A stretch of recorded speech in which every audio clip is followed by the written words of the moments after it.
All right, for those of you that have or have purchased from us one of the Pilates rings, we're going to go over some of the ways that you can use this prop in your Pilates mat exercises when you join us for class when we're hosting 3 days a week. So we're going to first talk about pelvic curl and chest lift with rotation, and tie into some of the tabletop positions that you can use the Pilates ring, or sometimes known as the magic circle. And they come in a couple different diameters. They come in an 18-inch, which is this one, this is the large one. And there's also a mini version that's 12 inches as well, which sometimes fits nicer between the knees or inner thighs when you're using it for adductor strength. Also, the mini one is a little lighter resistance, so if you're concerned about straining the neck or your shoulders, that mini might be a better fit. So we're going to start by laying flat on our back with knees bent, and feet are going to be about sits bones distance apart. I'm going to place the Pilates ring between the knees. You could either go above the knee at the inner thigh or stay right in line with the knee, depending on where it's most comfortable. We're going to bring the feet in. Make sure that your feet are still sits bones distance apart. You don't want to end up out to the side and then pressing in and causing that internal rotation. So we're going to keep our feet nice and parallel in line with our sit bones, and we're going to lay back. Gently press into the ring and then exhale to tilt back, imprint the low back, scoop and curl, coming up to the top of that bridge. You press in a little bit more, and then on that next exhale, we slowly curl down. All the way through back to your neutral spine. Reaching long with those arms, we exhale to press, tuck and curl, bridging up to that nice shoulder bridge, and then slow on your next exhale to curl down, rolling through the spine, segment by segment, vertebra by vertebra, slowly releasing that ring and that tension at the inner thigh. For those of you that don't want to articulate the spine, we can work a strict shoulder bridge, keeping the lumbar spine in neutral. So we'll slightly press into the ring and engage our glutes, our hamstrings, and our core to bridge and lift the hips up, sending the knees forward over the toes, and keeping that little curve in the low back. We drop the hips back down, trying to avoid that shrug in the shoulders. Press, exhale, bridge and lift, pause for a moment, and then coming right back down.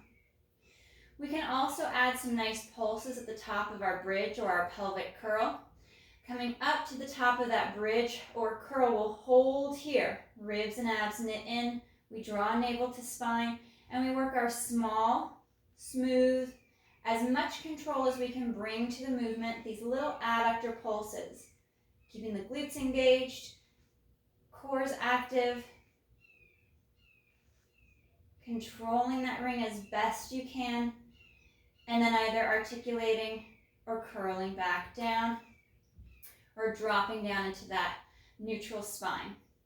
Moving on to the chest lift, we'll transition the ring to the hands. We're going to hold the ring here over the chest. Classically, your chest lift is hands interlaced behind your head to fold and lift the head, neck, and chest. But we're going to add the ring for a little bit more arm work and a little bit further engagement of the abdominals. So we're going to fold at the mid-ribs, lift the chest on our exhale, pressing slightly against the ring, creating that tension. And on that next exhale, we slowly control ourselves back to the mat.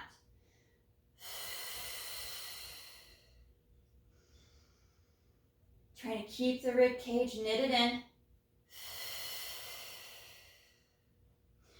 Now, one modification I like to work with the ring, if I want to take some of the strain out of the back of the neck, is I'm going to use one of the pads to rest it about the center of my head. And I'm going to hold on to that ring, either here on the outside or fingertips on the inside of the ring, dropping those shoulders down away from the head and the neck. And either position works well to help support the head and neck as you fold and lift. So you're really letting the head kind of fall back against the ring, fully supported, and you get a nice activation at the tricep by holding the ring here. And this is a nice way to add the chest lifts to your mat work and still support the head and the neck. We're going to work into our chest lift with rotation. So little bend in the elbow, really glide those shoulders down. We're going to fold at the mid-ribs to lift the chest, engage the shoulder blades down the back, draw navel to spine, and then we're going to exhale to rotate, press the ring. Come through to center, rotate left, pressing into that ring. Now as we're rotating across the midline, right across that midline of the thoracic, we're going to ensure that the hips stay stable, the knees don't sway from side to side. We're doing our best to keep this out of our neck.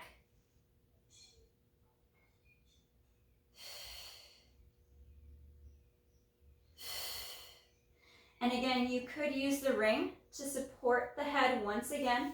I'll show the other hand position, holding here and then rotating. Allowing that rotation to happen across the mid-ribs, across the brow line, just below the shoulder blades, maintaining that symmetry between the rib cage and the hip bones on both sides as you rotate.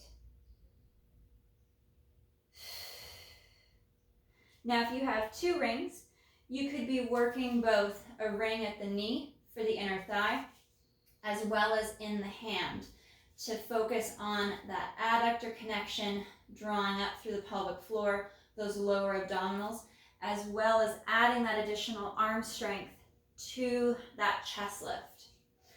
Working into some of our tabletop work, we'll place the ring once again at the knee, or just above the knee at the inner thigh, wherever is most comfortable. And we're going to bring our knees up to tabletop position here. On the exhale, we press into that ring and then slow to release. Exhale to press and slow to release. One movement fault that we often see is that the knees turn in and the feet turn out, and we get this internal rotation of the thigh and the hip. So if you're feeling or you're seeing that your feet are rotating out, you're getting this internal rotation, create that Pilates V, or that frog position with the feet, holding the heels and pressing the heels together, and then we'll press into that ring and slow to release.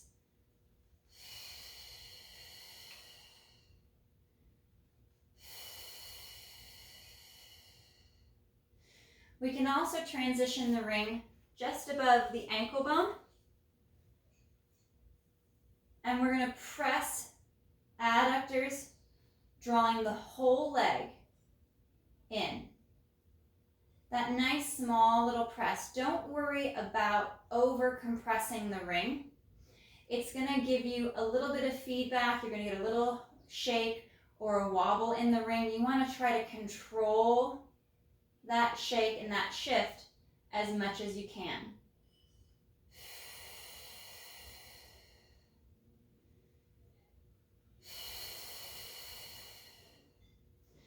Now, when adding this to some of our hundreds progressions, I usually start my hundreds progressions with bent knees and feet flat. Starting with the ring for arm work, and again, if you have two rings, you could add the second ring between the knees or between the ankles. And we're going to bring the ring for the hands up overhead. On the exhale, we fold across the mid-ribs, lift the head, neck, and chest, and press into the ring. Smooth as we reset back to the mat, keeping the ribs drawn in and navel to spine.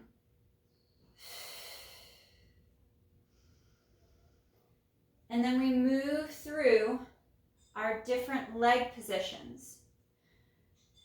So we're adding in our tabletop,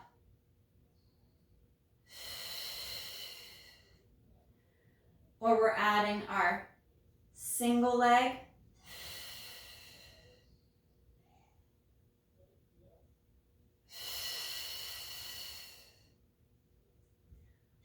or our double leg.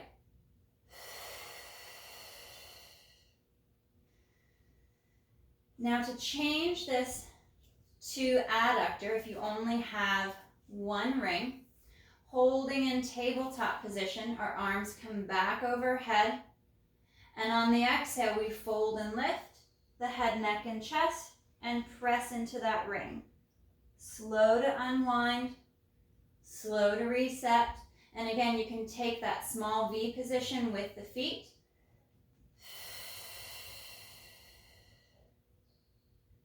To change the exercise from upper body to more adductor and inner thigh.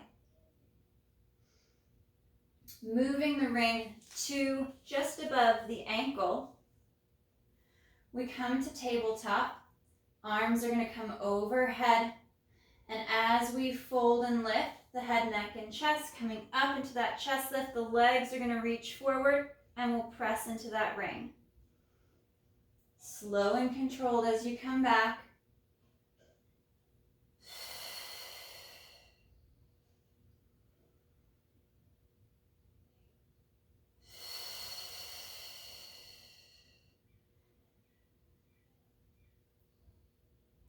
And those are some great ways to add the Pilates ring to the pelvic curl, to chest lift with rotation, and to any pieces of the hundreds and hundreds prep exercises. We'll come back with some more ways to utilize your ring at home with arm exercises and other hip exercises as well. Thanks so much, guys.